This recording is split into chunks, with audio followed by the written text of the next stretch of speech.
welcome back to the Review Pirate. Today we're going to be reviewing the Gourmia 7-quart digital air fryer. When we open the box of the Gourmia 7-quart digital air fryer, we find this user manual that gives us some instructions on how to get started, what the basic functions of the machine are, some standard cooking times for common products like wings and fries, and some troubleshooting tips. We also get this recipe book that has quite a few good recipes in it. Definitely some things to get you started if you need ideas and are new to using air fryers. I did try out a few of these recipes myself, including the onion rings and the butternut squash recipe. Then we also have this crisper tray, and that is what goes inside of the basket of the air fryer. It has some rubber bumpers on the sides of it to keep it from scratching the glass. And as you can see, this is the basket that comes with it. We just place the crisper tray inside the basket, and that's where our food goes when we cook it. And then finally, the air fryer itself. This is where the basket gets slid into and where all of the controls and buttons are that we will use in order to air fry our food. To turn on the machine, you just press the on button in the middle. The whole screen is a digital tactile screen, no physical buttons. There are some preset options for air frying fries, wings, bacon, different types of food. There's also a bake, roast, toast option. There's a dehydrator option as well. And so all you need to do is select the mode you want to do. We're going to start with some French fries. It has a preset temperature and time that's adjustable if you find that doesn't work for you. Press start and the air fryer will begin to preheat. I found that for most settings, this process takes about 5 minutes and it will let you know when it's done. Once the air fryer has reached the correct temperature, you will see the words "Add Food" flashing on the screen, and you will also hear some audible beeps that will let you know that it's time to add your food. All you have to do is pull out the basket, add the food, push it back in, and then the timer will automatically continue. Once the timer reaches its halfway point, the air fryer is going to let you know that it's time to turn the food. This helps make sure that it's cooked evenly throughout and gets crispy. All you need to do once you hear that timer and see that turn food sign, take the food out, give it a shake. You can see that it's already partially cooked. Slide it back in and the timer will continue and the food will continue to cook.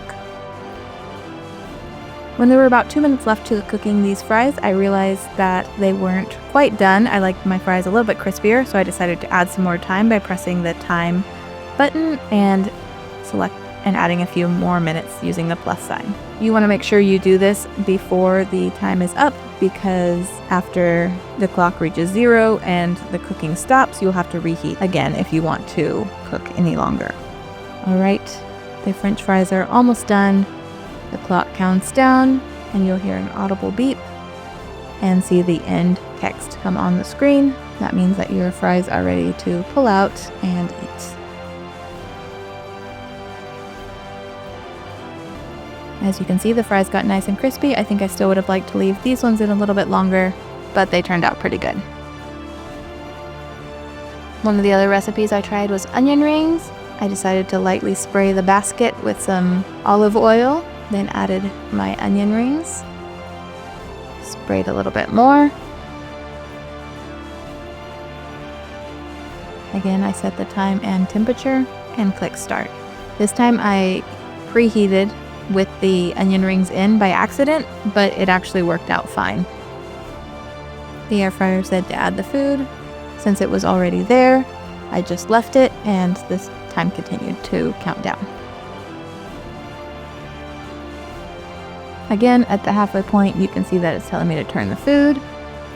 I gave it a little shake and continued to cook.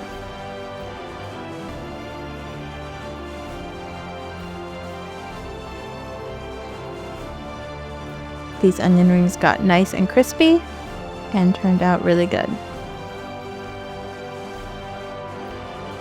Next, I decided to make some homemade croutons, so I roasted some bread.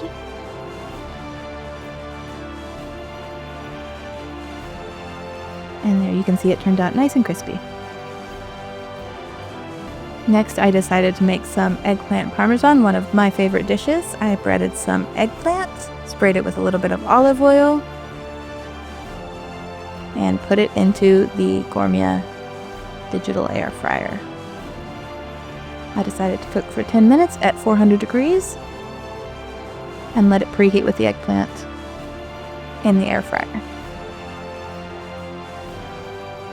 Halfway through, told me to turn my food. I could tell it was already crisping up nicely. And I put it back in the air fryer to continue cooking. When there were just a couple minutes left, I decided to go ahead and take out the basket and add some tomato sauce and cheese. As you can see, the cheese and sauce cooked onto the eggplant. This was probably my favorite thing that I made from the air fryer. It turned out super good, very crunchy, great texture.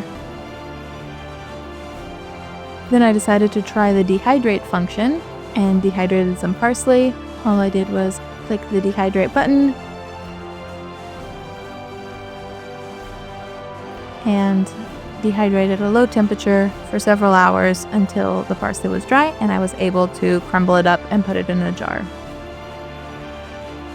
Both the basket and the crisper tray can be washed on the top shelf of the dishwasher, making for a super easy cleanup.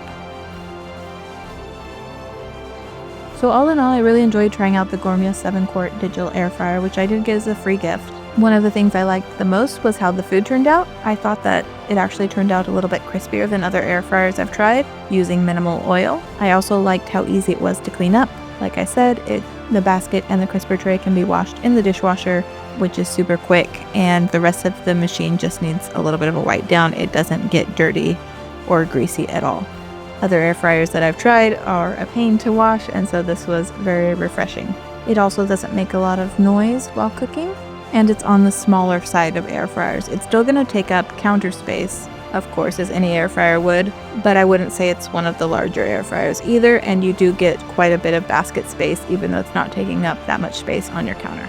I'm not quite sure how I feel about the glass basket. I feel like it could break easily. Of course, mine didn't, so I can't say that it does, but I also do like the fact that it is glass because you can see how done your food is and add more time if you need to.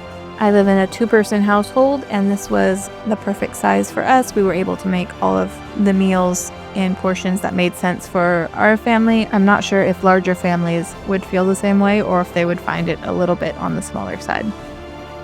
Thanks for watching this video from The Review Pirate. If you liked it, please like and subscribe. If you have any questions about the product we reviewed, please leave us a comment.